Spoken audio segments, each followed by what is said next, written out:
নমস্কার বন্ধুরা, welcome to my channel Mrs Kaberi's kitchen. আজকে আমি আবারও একটা নতুন রেসিপি নিয়ে হাজির হয়েছি। এখন শীতকাল, প্রচুর শাকসবজি পাওয়া যায়। তো আজকে রেসিপি হলো পালং পুরি। আজকে পালং শাক দিয়ে আমি পুরি তৈরি করব। এই পালং শাক দিয়ে পুরি, পরোটা, রুটি এমন অনেক কিছুই কিন্তু তৈরি করা যায়।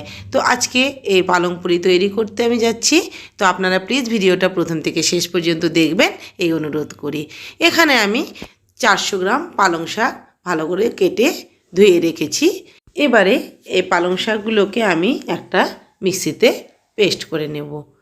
আমি মিক্সির মধ্যে কিছুটা পালং শাক দিয়ে দিলাম। সব পালং শাকগুলো একেবারে ধরবে না, দিয়ে দিলাম 5টা কাঁচা লঙ্কা। কিছুটা পালং শাক আমি আগে পেস্ট করে নেবার পরে বাকি পালং শাকটাকে আমি এখন মিশিয়ে দিচ্ছি। এবারে আমি আবারও ঢাকনা বন্ধ করে বাকিটাকেও পেস্ট করে নিলাম। পেস্ট হয়ে গেছে। এবারে আমি ঢাকনা খুলে আমি ঢেলে নেব একটা বাটির মধ্যে। দেখুন, আমি একটু জল দিইনি, পালং শাক থেকে এমনি প্রচুর জল বেরিয়েছে, যার জন্য এরকম নরম হয়েছে। এবার এদিকে আমি প্রথমে কড়াই বসিয়ে দিয়েছি। দিয়ে দিলাম সামান্য পরিমাণ তেল, দিয়ে দিলাম হাফ টিস্পুন কালো জিরে, দিয়ে দিলাম হাফ টিস্পুন আদা বাটা, হাফ টিস্পুন জিরে বাটা এবং দিয়ে দিলাম হাফ টিস্পুন শুকনো লঙ্কা গুঁড়ো। এবারে দিলাম সামান্য একটু জল, প্রচণ্ড ছিটছে মশলাগুলো। এবারে ভালোভাবে আমি একটু কষিয়ে নেব। তার আগে দিয়ে দিলাম পরিমাণ মতো হলুদ গুঁড়ো। খুব ভালোভাবে এবারে মশলাটাকে আমি কষিয়ে নেব। এখানে খুব বেশি তেলের দরকার নেই, খুব অল্প তেলেই মশলাটাকে আমি একটু কষিয়ে নিলাম। ভালো করে কিছুক্ষণ আর একটু মশলাটা কষিয়ে নেবার পরে দিয়ে দিলাম পালংয়ের পেস্ট। এবারে পালংয়ের পেস্ট দিয়ে আমি খুব ভালোভাবে মশলার সাথে মিশিয়ে নাড়াচাড়া করে নিচ্ছি। এটাকে কিন্তু একদম পুরো শুকিয়ে নিতে হবে। দিয়ে দিলাম স্বাদ অনুযায়ী লবণ এবং স্বাদ অনুযায়ী চিনি। একটু মিষ্টি দিলে অবশ্যই ভালো লাগবে। ভালোভাবে এখন আমি কষিয়ে নেব। এটাকে কিন্তু একদম শুকনো করতে হবে, যেন পুরটা আমি ময়দার ভেতরে বা আটার ভেতরে কিন্তু ভরতে পারি। খেতে কিন্তু ভীষণ সুন্দর লাগে। আপনারা কিন্তু চাইলে এইভাবে কিন্তু আমরা রুটি, পরোটা করতে পারি। আবার আরেকভাবেও করা যায়। আমরা এই পেস্টের সাথে আমরা ময়দা বা আটাকে কিন্তু একসাথে মেখে তবে বেলে কিন্তু আমরা সেটাকেও কিন্তু আমরা পুরি বা রুটি তৈরি করতে পারি। দেখুন, আমি গ্যাস বন্ধ করে দিয়েছি। পুরটা একদম তৈরি হয়ে গেছে এবং শুকনো হয়ে গেছে। ঠান্ডা হলে কিন্তু এটা আরও একটু শক্ত হয়ে যাবে। এখানে আমি এবারে নিয়েছি একটা বাটির মধ্যে 200 গ্রাম গমের আটা। আপনারা এখানে চাইলে কিন্তু ময়দা দিয়েও এই রেসিপিটা করতে পারেন। এবারে আটার মধ্যে দিয়ে দিলাম 1.5 টেবিল চামচ সাদা তেল, দিয়ে দিলাম স্বাদ অনুযায়ী লবণ এবং দেখুন বাটিতে আমি 1 টেবিল চামচ চিনি নিয়েছি। আমি এই চিনির মধ্যে একটু জল দিয়ে চিনিটাকে ভিজিয়ে দিলাম। যেহেতু মোটা দানা, যার জন্য ভিজিয়ে রাখলাম। এই জল দিয়ে আমি পরে এই আটাকে মেখে নেব। এবারে ময়ামটাকে আমি প্রথমে ভালোভাবে দিয়ে দিচ্ছি। তেলের সাথে খুব ভালোভাবে আমি আটাগুলোকে মিক্সড করে নিচ্ছি। ময়াম একটু ভালো হলে একটু খাস্তা হয় এবং খেতে কিন্তু ভীষণই সুন্দর হয়। ভালোভাবে হাত দিয়ে আমি ডলে ডলে একটু প্রথমে ময়ামটা দিয়ে নিচ্ছি। ঠিক আমরা যেমন লুচি, পরোটার ময়াম দিই ঠিক সেরকম করেই কিন্তু আমি এখানে ময়ামটা দিয়ে নিচ্ছি।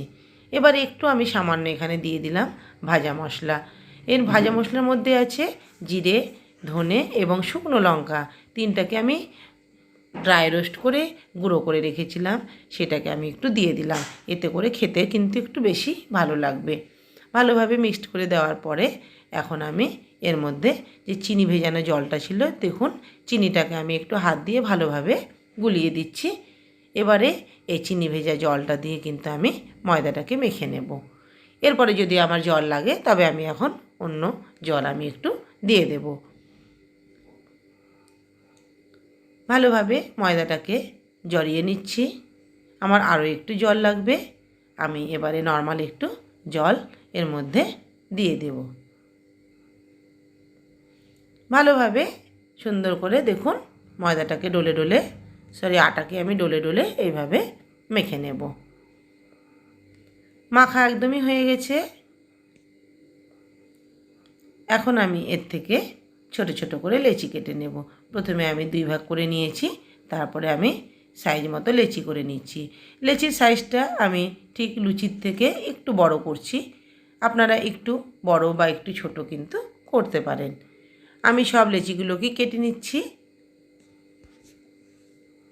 আমি একসঙ্গে লেচিগুলোকে কেটে রাখলাম, আমি সবগুলো করব না। এবারে ঢাকা দিয়ে রেখে দিলাম। ঢাকনা থেকে তুলে নিলাম আমি 15 মিনিট পরে। এবারে দেখুন আমি হাতে তালা দিয়ে একটা একটা করে লেচিকে গোল গোল করে আমি কেমন করে করে নিচ্ছি দেখুন। একটু বাটির মতো একটা সাইজ করে নিচ্ছি। আমি এর আগে এইভাবে ডালপুরি, মটরশুঁটির কচুরি আমি এইভাবে করেছি, আপনারা হয়তো দেখতে পারেন। এবারে তার মধ্যে আমি দিয়ে দিলাম পালং শাকের পুর। পুরটা একটু খুব সাবধানে দিতে হবে যেন পুরটা কোনোভাবে বেরিয়ে না যায়। তবে একটু বেরিয়ে যায়, যার জন্য পুরের পরিমাণটা একটু কম দিতে হবে। একটু বেশি দিলে কিন্তু খেতে ভালো লাগে। আবারও আমি আর একটা তৈরি করে নিচ্ছি। পুরটা দেওয়ার পরে মুখটা ভালোভাবে বন্ধ করে কিন্তু আর হাতের তালা দিয়ে গোল করে ঘোরাবেন না। আবারও আমি পুরটাকে ঢুকিয়ে দিলাম। এভাবে দেখুন মুখটাকে আমি এইভাবে চেপে চেপে বন্ধ করে দিলাম এবং হাতের তালা দিয়ে একটু চেপে দিলাম। এইভাবে আমি কয়েকটা তৈরি করে নিলাম। এবারে আমি গ্যাস জ্বালিয়ে দিয়েছি, কড়াই বসিয়ে দিয়েছি। কড়াইয়ের মধ্যে আমি দিয়ে দিলাম পরিমাণ মতো সাদা তেল। তেল গরম হয়ে গেলে আমি একটু তেল ওখান থেকে আগে তুলে আমি চাকতির মধ্যে দিয়ে দিলাম, একটু লাগিয়ে বেলনির মধ্যেও লাগিয়ে দিলাম। এবারে একটা আমি গুলি আমি নিয়ে নিয়েছি। এবারে আস্তে করে এগুলো কিন্তু খুব আলতো হাতে বেলতে হবে।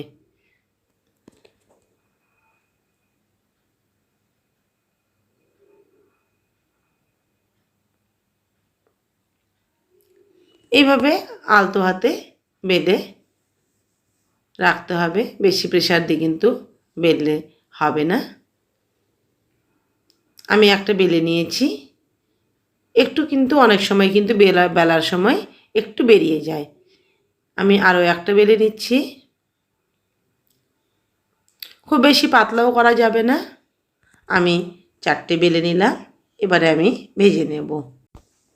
আমি একটা পুরি ছেড়ে দিলাম। এইভাবে যখন পুরি ছাড়া হবে বা লুচি ছাড়া হবে দেখবেন এইভাবে ছাকনা দিয়ে তেলটাকে ওপরে গায়ে ছড়িয়ে ছড়িয়ে দেবেন, তাহলে কিন্তু লুচিটা বা পুরিটা খুব তাড়াতাড়ি ফুলে উঠবে। দেখুন লুচিটা কিন্তু খুব সুন্দরভাবে ফুলে উঠেছে। আবারও একটু উল্টে দিলাম। ভাজা হয়ে গেলে এবারে আমি তেল থেকে তুলে নিচ্ছি।